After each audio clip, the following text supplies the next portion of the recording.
अस्सलाम वालेकुम। अभी जो है काफ़ी लोगों के मैसेजेस आ रहे हैं कि हमारे पास 20 दिन है, 22 दिन है, तो हमें अभी लास्ट में क्या पढ़ना चाहिए ऐसा कि पेपर जो है हमारा निकल जाए। काफ़ी लोगों ने तो तैयारी ही शुरू नहीं की, उनके पास दिन ही यही हैं पढ़ने के लिए। तो मेरा तो मशवरा यही है कि जैसे मैंने फ़ॉलो किया था वैसे ही कर लें। अच्छा, ये मैं जो है ना सर्जरी, गायनी सॉरी गायनी नहीं, सर्जरी, मेडिसन और रेडियोलॉजी के लिए ही कहूँगा कि वही लोग फॉलो करें जो इन स्पेशलिटीज़ में अपना पेपर दे रहे हैं। उसके अलावा गायनी गायनी वालों के लिए एस के पिंक होता है, तो उनका वो बुक पढ़ना बहुत ज़्यादा ज़रूरी है। ठीक है, पैथोलॉजी वालों के लिए अलग होता है एस के पैथोलॉजी, एस के एनेस्थीसिया होता है। ठीक है, और सेक्रेटरी वालों के लिए बुक्स ही अलग हैं, आय वालों के लिए, ईएनटी वालों के, उन सबके लिए बुक्स अलग अलग हैं, तो वो ये फॉलो नहीं करें। ये सिर्फ सर्जरी, मेडिसन और रेडियोलॉजी वाले फॉलो करें। ठीक है, तो मेरे पास भी 19 दिन थे सिर्फ तैयारी करने के लिए, मेरे पास ज़्यादा टाइम नहीं था, मैं जॉब भी कर रहा था साथ में, तो मैं पहले तैयारी नहीं कर पाया। ये 19 दिन तो मैंने जॉब से छुट्टी ली, और ये 19 दिन मैंने पूरा अपनी पढ़ाई को टाइम दिया है। पढ़ता था, खाता था, पीता था, सोता था, नमाज़ पढ़ता था, इसके अलावा मेरा कोई और काम नहीं था। ठीक है, तो आप लोगों के पास अगर ये सिर्फ 19-20 दिन बाकी हैं, तो आप ये 20 दिन भी अगर फुल टाइम पढ़ाई को दें तो पेपर आप निकाल सकते हैं। कोई मुश्किल बात नहीं है, बहुत आसान है, सिर्फ आपने टाइम देना है पढ़ाई को, निकल जाएगा इंशाल्लाह। तो मैंने जो तैयारी शुरू की थी अपनी 5 मई से, ये मई अटेम्प्ट का ये तारीख लिखी हुई है, डेट लिखी हुई है यहाँ पे, मई अटेम्प्ट की 5 मई से शुरू की थी 23 मई तक, मेरे पास सिर्फ ये टाइम था तैयारी करने के लिए। तो मैंने जो बुक्स उठाई थी वो थी रफ़ीउल्लाह पॉइंट्स, अच्छा रफ़ीउल्लाह 12th एडिशन उठाया था मैंने, उसके साथ मैंने तनवीर नोट्स उठाए थे। तनवीर नोट्स इसलिए उठाए थे कि एनाटमी जो थी ना, मैं सर्जरी के लिए इंपॉर्टेंट होती है, एनाटमी से काफ़ी विषय आते हैं, इस वजह से जो रफ़ी पॉइंट्स में एनाटमी लिखी हुई है वो इतनी कुछ खास नहीं है, मतलब है अच्छी खासी लिखी हुई। जैसे मेडिसिन हो गया या कोई और स्पेशलिटी के अगर कोई पेपर दे रहा है तो वो यहाँ से एनाटमी पढ़ सकता है। बाकी अगर कोई सर्जरी या रेडियोलॉजी में पेपर दे रहा है तो उसके लिए तनवीर नोट से एनाटमी पढ़नी ज़रूरी है, या किसी और भी सोर्स से। अगर किसी ने स्नेल पढ़ा हुआ है तो वो तो बहुत अच्छी बात होगी कि उसने स्नेल से एनाटमी की हुई है, तो उसका कॉन्सेप्ट पूरा क्लियर होगा।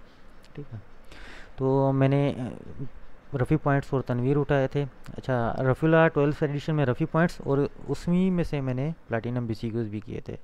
प्लैटिनम बीसीक्यूज़ जो है वो फिल्टर्ड बीसीक्यूज़ हैं, उसमें से जो रिपीटेड, जैसे मतलब किसी एक पेपर में बीसीक्यूज़ हो गए 160 170 हो गए, जब हम नेक्स्ट पेपर कर रहे होते हैं, पास पेपर की बात कर रहा हूँ, तो उसमें से तकरीबन 20 से 30 वही रिपीटेड पिछले पेपर वाले आ जाते हैं। तो यहाँ से जो प्लैटिनम बीसीक्यूज़ में जो है ना, वो सारे रिपीटेड बीसीक्यूज़ कट किए हुए हैं। ये 2022 के बीसीक्यूज़ हैं प्लैटिनम में। ठीक है, तो वो फ़िल्टर करके जो भी यूनिक, मतलब अलग अलग बीसीक्यूज़ हैं, एक जैसे नहीं है, जो उनको रखा हुआ है एक जगह पे। तकरीबन 1400 बीसीक्यूज़ हैं ये। ठीक है, ये मैंने रफ़ीउल्लाह 12th एडिशन में से ये दो चीज़ें की थी। और फिर इसके हमारे टाइम पे SK 15 था, SK 16 नहीं था, SK 16 अभी आया है। मैंने SK 15 किया था, उसमें से मैंने सर्जरी, गायनी और मेडिसिन की थी सिर्फ, रेडियोलॉजी और एनेस्थीसिया मैंने नहीं किया था। और SK 14 के लास्ट में पॉइंट्स लिखे हुए हैं, वो बहुत अच्छे लिखे हुए हैं।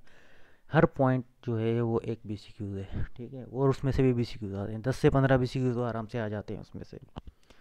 तो ये किए थे, मैं आपको बुक्स दिखा देता हूँ कि जो मैंने बुक्स पढ़ी थी। ये SK 14 है, ये लेने की किसी को ज़रूरत नहीं है, पॉइंट्स जो हैं PDF में पड़ी हुई हैं, ग्रुप्स में रखी हुई हैं, वो पॉइंट्स उठा के आप पढ़ लें। ये SK 16 है, ये तो हर एक ने लेना ही है। अगर आपने नहीं लिया, PDF में पढ़ने का सोच रहे हैं, तो PDF से इतना रिटेन नहीं होता जितना जो है हार्ड कॉपी से रिटेन होता है। ठीक है, ये बुक ले लें आप लोग, एक ये वाली बुक और 12th एडिशन रफ़ीउल्लाह नोट्स, ये दोनों बुक लेना बहुत ज़्यादा ज़रूरी है। ये नोट्स जिनकी बात कर रहा हूँ, और ये तनवीर नोट्स जो है ना, रेडियोलॉजी और सर्जरी वाले ले लें, इसमें से एनाटमी करने के लिए। उसके अलावा अगर कोई चाहे तो इसमें से माइक्रोबायोलॉजी भी कर सकता है, लेकिन एनाटमी करना इसमें से ज़्यादा ज़रूरी है सर्जरी और रेडियोलॉजी वालों के लिए। मेडिसिन वालों को ये बुक करने की कोई ज़रूरत नहीं है। सही है, चलें आगे बढ़ते हैं। तो मैंने जो है रफ़ीउल्लाह पॉइंट्स को 10 दिनों के अंदर अंदर कंप्लीट करने का टारगेट रखा था, और इन 10 दिनों में मैंने रफीला पॉइंट्स के जो चैप्टर्स रखे हुए हैं उनको डिवाइड कर दिया था अपने हिसाब से, जो मुझे लगता था मैं कितने दिनों में कितने चैप्टर कंप्लीट कर सकता हूँ। तो मैं उतने ही चैप्टर कंप्लीट करता था। और इसके साथ साथ मैं 200 BCQs प्लैटिनियम के रखे हुए थे, ठीक है। 200 BCQs में करता था, 7 दिन में प्लैटिनियम BCQs कंप्लीट हो गए थे मेरे। जैसे ही 7 दिनों में मेरे प्लैटिनियम BCQs कंप्लीट हुए, मैंने SK15 शुरू कर दी। मेरे पास SK15 थी, आप लोगों ने SK16 पढ़नी है, ठीक है। तो SK16 मैंने शुरू कर दी। उसके साथ ही जैसे प्लैटिनम ख़त्म हुए, एक एक पोर्शन में कंप्लीट कर लेता था। फिर मेडिसिन की बारी है। मेडिसिन को मैंने 2 दिनों में डिवाइड किया, क्योंकि मेडिसिन के पेपर ज़्यादा होते हैं बनिस्पत के दूसरे सर्जरी या गायनी के अलावा, ठीक है। अच्छा, यहाँ पे जो रेडियोलॉजी वाले हैं उन्हें रेडियोलॉजी के भी BCQs करने पड़ेंगे पास पेपर्स। तो मेरा रेडियो था नहीं, मैं सर्जरी में था, तो मैंने रेडियो नहीं किया, सर्जरी गायनी और मेडिसिन किए थे सिर्फ। और जैसे ही मेरे SK16 जैसे ही पूरा हो तो पॉइंट्स शुरू कर लें अपनी। SK14 की पॉइंट्स हैं वो शुरू कर लें, ठीक है। जैसे ही पॉइंट्स ख़त्म हो फिर आप लोगों ने दोबारा जो है SK16 शुरू कर देना है। SK16 को एटलीस्ट 2 दफ़ा ज़रूर पढ़ना है।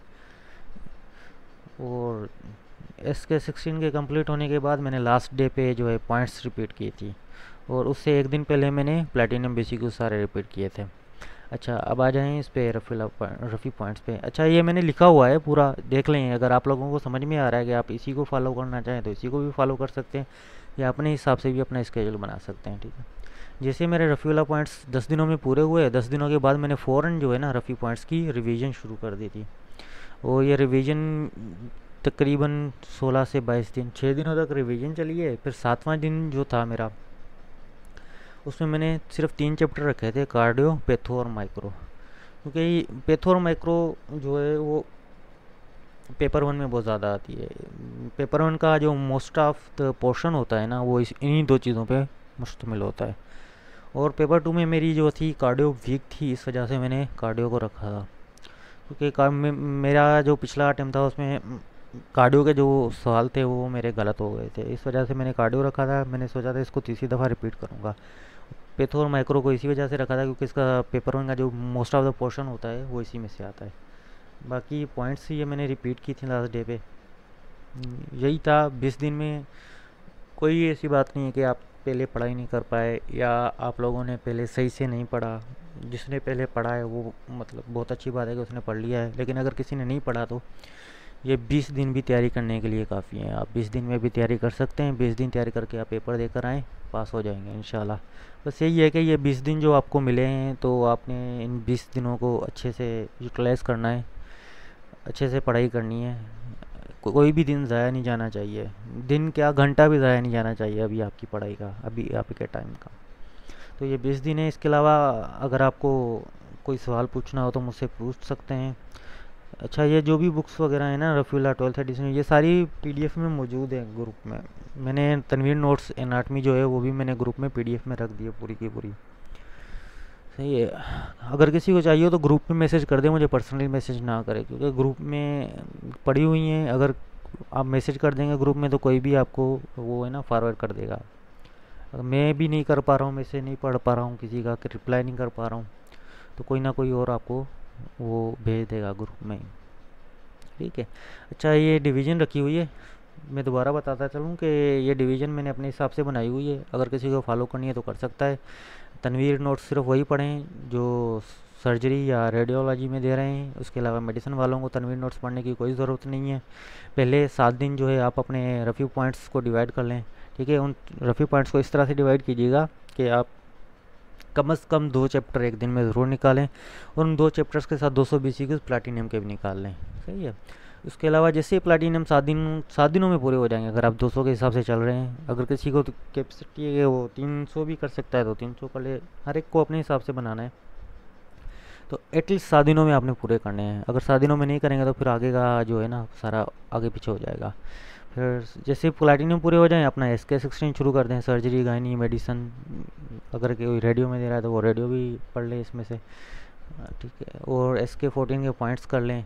अच्छा, ये जो पॉइंट्स लिखे हुए हैं 1 लाइनर हैं, ये इनको रिटेन करने के लिए आपको 2 दफ़ा तो कम से कम पढ़ना पड़ेगा ही। जिस तरह से रफ़ी के पॉइंट्स 2 दफ़ा पढ़ने के लिए कह रहा हूँ ना, इसी तरह से SK14 के पॉइंट्स भी 2 दफ़ा पढ़ने पड़ेंगे आपको, फिर ये रिटेन होंगे। इसके अलावा रिटेन नहीं होंगे ये।